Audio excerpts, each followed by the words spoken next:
ایک زمانے کی بات ہے، امام حسین کی ایک بہت پیاری بیٹی تھی جن کا نام بی بی سکینہ تھا۔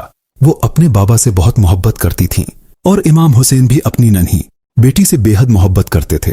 کربلا کے میدان میں جب یزیدی لشکر نے پانی بند کر دیا تو بی بی سکینہ بہت پیاسی تھیں، مگر پھر بھی صبر کرتی رہیں۔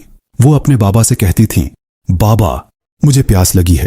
امام حسین اپنی بیٹی کو دلاسا دیتے اور اللہ پر بھروسہ رکھنے کی تلقین کرتے۔ عاشورن کے بعد اہل بیت کو قیدی بنا کر شام لے جایا گیا۔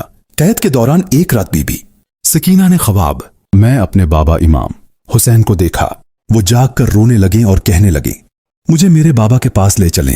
ظالموں نے امام حسین کا مبارک سر ان کے سامنے لا کر رکھ دیا۔ بی بی سکینہ نے اپنے بابا سے لپٹ کر بہت گریہ کیا، دعا کی اور پھر اسی غم میں اللہ سے جا ملے۔ سبق: بی بی سکینہ ہمیں سکھاتی ہیں کہ مشکل سے مشکل حالات میں بھی صبر، اللہ پر بھروسہ اور اہل بیت سے محبت کبھی نہیں چھوڑنی چاہیے۔